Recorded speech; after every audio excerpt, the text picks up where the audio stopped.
भारतीय जनता पार्टीचा उमेदवार 23 तारखेला निवडून येणार आहे। असे सगळेजण उपस्थित युवा मित्र आणि वडीलधारी मंडळी आणि माझ्या लाडक्या बहिणी पण इथे उपस्थित आहेत। आज मी जास्तीचा वेळ घेत नाही। यत्नागर पाटील साहेब तुमच्याशी सविस्तर बोलणार आहेत, परंतु काही प्रश्न, त्या प्रश्नाची चर्चा होणं अपेक्षित आहे। कारण महाराष्ट्रातल्या भारतीय जनता पार्टी शिवसेनेच्या सरकारकडून आपल्या काही अपेक्षा आहेत, बरोबर ना? का काँग्रेसवाल्यांच्याकडून आहेत? काँग्रेसवाल्यांच्याकडून जतकरांना काही अपेक्षा नाहीत, कारण ते करू शकत नाहीत। कारण बिनअकलेची लोक या देशामध्ये सगळ्यात जास्त काँग्रेस पार्टीमध्ये आहेत। ज्यांना अक्कल नाही, त्यांना फक्त राजसत्ता लुटायला पाहिजे, त्यांना आपलं काही देणं घेणं नाही आहे।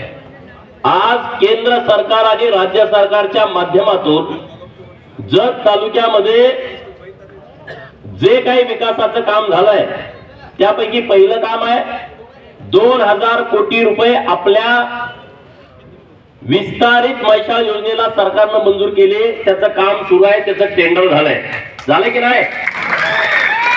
10 लाखाचं काम जरी केलं तर आमदार नारळ फोडायला येतोय, फटाक्या लावा म्हणतोय, हलग्या लावा म्हणतोय, 2 बोकडं कापा म्हणतोय। पण 2000 कोटीचं काम सुरू झालं, पण माझा नेता नारळ फोडायला आला नाही। आला का सांगा? हे भारतीय जनता पार्टी आहे, हे शिवसेनेचं नेतृत्व आहे। आणि म्हणून तुम्हाला माझी विनंती आहे की 20 तारखेला तुम्ही सर्व शक्तीनिशी भारतीय जनता पार्टीच्या सोबत राहायला पाहिजे। संघ आणि संघ परिसरामध्ये अनेक अडचणी आहेत। पहिला विषय आहे आपला, जे अप्पर तहसील कार्यालय आपल्याकडे झालं त्याला सुविधा नाही, तिथं सुविधा अजिबात नाही। तर त्या सुविधा उपलब्ध करून देण्यासाठी तुम्ही भाजपाच्या सोबत या। आज साधं एसटी स्टँड या एवढ्या मोठ्या गावामध्ये नाही आहे, ना इथं आहे, ना उमदीला आहे, ना माडग्याला आहे। मी परवा माहिती घेतली, जत तालुक्यातल्या 35 गावामध्ये मी तुमच्याशी बोलत असताना आज पण एसटी जात नाही। 35 गावाचे आहेत। सरकार काय म्हणतोय? गाव तिथं एसटी, हात दाखवा एसटी थांबवा। अरे आम्ही हात कुणाला दाखवणार? आमच्या गावात एसटी चालली नाही, म्हणून तुम्ही मला अंधार करा, प्रत्येक गावामध्ये एसटी जाण्याची व्यवस्था मी तुम्हाला करून देतो। जत हा वेगळा ब्रँड झाला पाहिजे, वाटतंय की नाही तुम्हाला? वाटतंय की नाही? कोणाकोणाला वाटतंय? अरे बाबा, या महाराष्ट्रातला क्षेत्रफळानं सगळ्यात मोठा तालुका आहे। सांगली जिल्ह्याच्या 1/3 तालुका हा नुसता जत तालुका आहे। सांगली जिल्ह्यामधली 2,82,000 हेक्टर क्षेत्र हे फक्त जत तालुक्याचं आहे। आणि पलूस तालुक्याचं क्षेत्रफळ आहे 28,000 हेक्टर। किती? आणि आपलं किती आहे? म्हणजे पलूस तालुक्याच्या 10 पट मोठा तालुका आपला आहे। किती पट मोठा? निधी आपल्याला तेवढा आला का? पलूस तालुक्याच्या 10% सुद्धा निधी आम्हाला मिळाला नाही। ही गोष्ट खरी का खोटी आहे? का मिळाली नाही? का मिळाली नाही? हे बघा, काय आपल्या जिल्ह्यामध्ये 2 प्रकारचं राजकारण आहे आणि राजकर्ते आहेत। एक राजकर्ता आहे निर्णय प्रक्रियेतला, म्हणजे महाराष्ट्राच्या कॅबिनेट मध्ये त्यांनी 10, 15 वर्ष काम केलं। आणि आपण आहोत जत, आटपाडी, खानापूर, कवठेमहांकाळ। आपला तालुक्यातल्या नेत्यांचा नेता हा सांगली जिल्ह्यामध्ये आहे, बरोबर का? हे त्यांचे कार्यकर्ते असल्यामुळे आपल्यावरती मोठा अन्याय झाला। गोपीचंद पळकरचा नेता जिल्ह्यामध्ये कोणी आहे का? आहे का? त्यामुळे चिंता करू नका, आपल्या वाट्याचा हिस्सा आपल्या इकडे हिसकावून आणण्याची क्षमता ही आपल्या जत तालुक्यामध्ये आहे आणि ती महायुतीमध्ये आहे, जी भारतीय जनता पार्टीमध्ये आहे। त्यासाठी तुम्ही आमच्या सोबत राहावा। आता मी एक शब्द दिला लोकांना, काय शब्द दिला?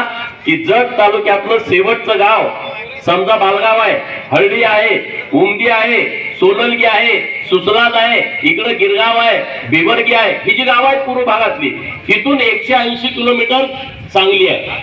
किती? 180 किलोमीटर। आणि आम्ही आरटीओ कार्यालयामध्ये गेलो तर आमचं तिथं काम होईल न होईल सांगता येत नाही। एजंटचा तिथं सुळसुळाट आहे. आपण एखादी गाडी गेली रजिस्टरला गेलं, आपण आपलं ड्रायव्हिंग लायसन्स काढायला गेलं, आपल्याला हेलपाटा होतोय. आणि म्हणून मी तुम्हाला शब्द दिलाय की मला आमदार केल्याच्या नंतर MH58 जत हे आपला ब्रँड वेगळा झाला पाहिजे. झाला पाहिजे की नाही झाला पाहिजे? आणि मी करू शकतो की नाही करू शकत? करू शकतोय ना. अरे मोदी साहेबांचा आम्ही कार्यकर्ते आहोत, फडणवीस साहेबांचे भाजपाचे आम्ही कार्यकर्ते आहोत. आम्ही काहीतरी वेगळं काम करणार. आज आपल्या सरकारने एवढ्या योजना आणल्या. वीज बिल माफ कोणाकोणाला झालं नाही हात वर करा.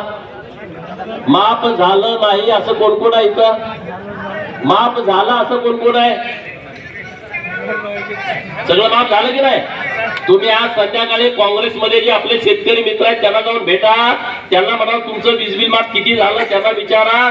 मोदी सन्मान निधी मधून त्यांना किती पैसे आले विचारा. त्यांच्या घरातल्या आमच्या लाडक्या बहिणीचा सन्मान झाला की नाही विचारा. आपल्या सरकारने सगळ्या योजना दिल्या. मी पण लाभार्थी आहे केंद्र सरकारचा. मी पण लाभार्थी आहे केंद्र सरकारचा. तुम्ही म्हणणार तुम्ही आमदार आहे मग कसं काय लाभ घेताय? प्रश्न पडला की नाही मनामध्ये?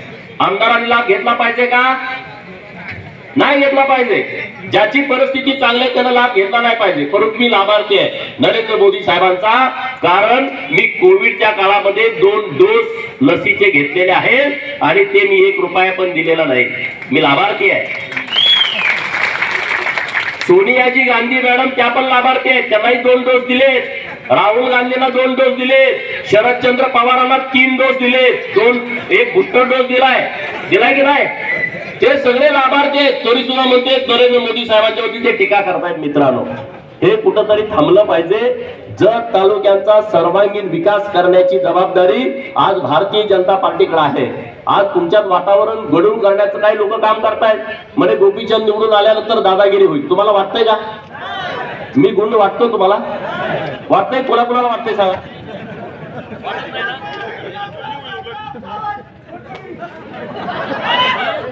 आपल्याला